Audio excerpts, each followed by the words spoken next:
What's going on, guys? Welcome back to the channel. I know it's been a long time since I've posted, but I had a new inspiration and video idea that I wanted to talk about today. What I'm going to be talking about today is my top 6 Ben 10 classic episodes ranked, number 1 being the best, number 6 being the 6th best, and I'm going to sneak some honorable mentions in there too. So let's jump right into it. Number 6 we have And Then There Were 10. This is an obvious choice for a Ben 10 fan, as it's the very first episode of any Ben 10 show ever. We kick the series off with Ben getting out of school.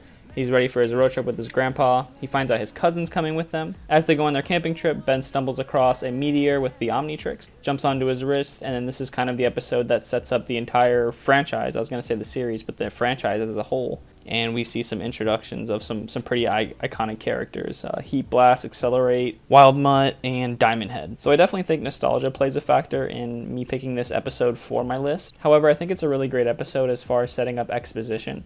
It does a really great job of showing us Ben, Gwen, and Grandpa Max. Coming in at the number 5 spot, this is going to be Hunted.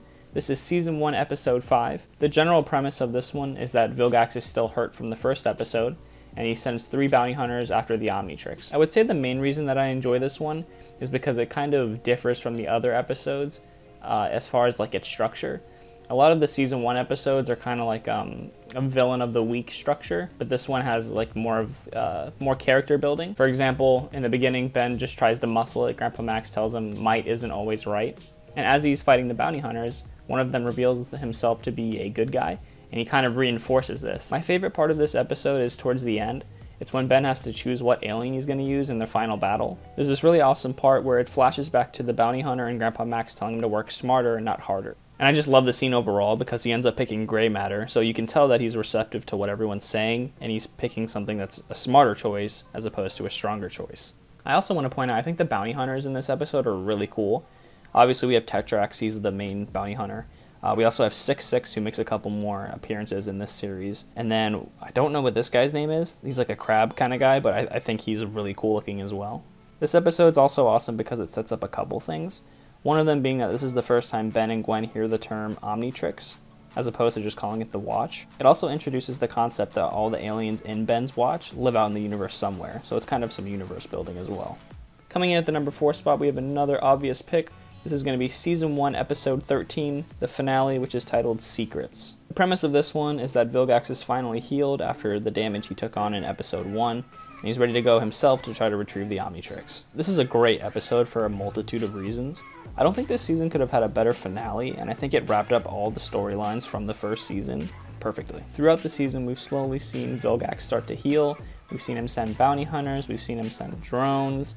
So when it's time for him to finally show up and try to do it himself, I think that also sets up a finale that's really exciting. Not only is he healed, but he appears to be physically stronger. If you look at the character models from before and after the damage that he took on, he's obviously a lot larger. In general, there's a more serious tone to the episode, which I really like. It's not like the Christmas episode or the episode where Ben and Gwen switch bodies. I also feel like this is kind of the climax of Grandpa Max trying to conceal his past. I think once Vilgax shows up and Ben and Gwen start questioning how he knows them and where he's going in Mount Rushmore, for example, I think that he just kind of knows that he's going to have to tell them at this point. We also get this really cool scene where Ben's hooked up to this device in Vilgax's ship.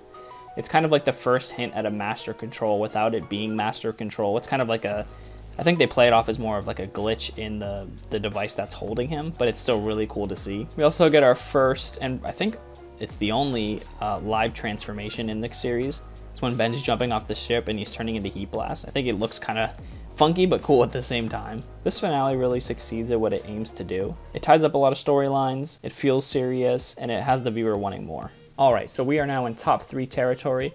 I have a feeling going forward, this is going to be a little bit more controversial. Looking at other people's lists, mine don't really align, but that's okay because this is completely opinionated. Alright, so coming in at number 3, we have Last Laugh. This is Season 1, Episode 9. The premise of this one revolves around Ben, Gwen, and Max going to a circus. In the circus, we meet Zombozo and his crew. Essentially, Zombozo's crew robs people while they're away at the show. While Zombozo has a weird power where he basically feeds off people's happiness. So when they're laughing, he's basically like collecting their souls. And all while this is happening, Ben is absolutely terrified of clowns. I don't know if I just like the creepier episodes, but I do remember this one more than a lot of the other episodes. When I restarted this series a couple months ago, this was one that stuck out in my head before I even got to it. I just remembered so much about it, and I remember loving it as a kid. I really like the scene that follows Ben fighting Zombozo's goons as Upgrade. It kind of reminds me of that trippy scene from Spider-Man Far From Home. The scene in which Spider-Man fights Mysterio, but the whole thing is basically very trippy and there's a lot of illusions involved. Ben's basically running through a house of mirrors. There's a creepy visual where Zombozo is a spider. I think it looks really nice and it kind of fits the creepy theme of the episode. And then we kind of get the final confrontation after this trippy scene. I really like this moment because, as Ben says, it's the moment that he realizes he's more scared of losing his family than he is of clowns. Also, the writers were amazing for this. I don't think Ben could have picked a better alien for the final confrontation in this episode. Essentially, he goes Ghost Freak and just scares him to death. The scene is really cool, as we've seen Ben scared this entire episode, and the person that he's been terrified of is now terrified of him. It's almost ironic in a way. As far as the whole Ghost Freak escaping the Watch storyline, I wish they did hint at it more before the episode came around, although there is some minor foreshadowing here after Ben defeats Zombozo. Speaking of creepy episodes, coming in at number 2, we have Ghost Freaked Out. This is Season 2, Episode 11. This one's a lot like the previous episode in a couple different ways. 1, we have Zombozo's crew coming back. 2, Ghost Freak's back, although it's in a different way. And 3, the tone is just pretty creepy. Essentially, this episode revolves around Ghost Freak being alive and having his own consciousness within the Watch. He escapes and teams up with Zombozo's crew, realizing he needs to merge with Ben to be at his full potential. I'm not sure why, but I really love the setting of this episode too. It takes place at Bancroft Academy. It's a school that Gwen's trying to get into. We also see that Ben's a lot more violent as Ghost Freak in this episode. This is something that Grandpa Max points out, as it's obviously not Ben doing it. But this reminds me a lot of the point I made about the previous episode on this list, in that there's hints that Ghost Freak has his own consciousness. This episode also reminds me of the episode Hunted, in that it expands on the Ben 10 universe as well. Alright, and before we jump to our number 1 spot, I wanted to do an honorable mentions list. These are ranked in no particular order, these are just ones that I like. Season 4, Episode 1 is Perfect Day. I love this one just because it's really trippy, there's a lot of good visuals, and it keeps the viewer guessing at all times. Also, we have Divided We Stand. This is the debut of Ben's alien Ditto, and the villain is Dr. Anima.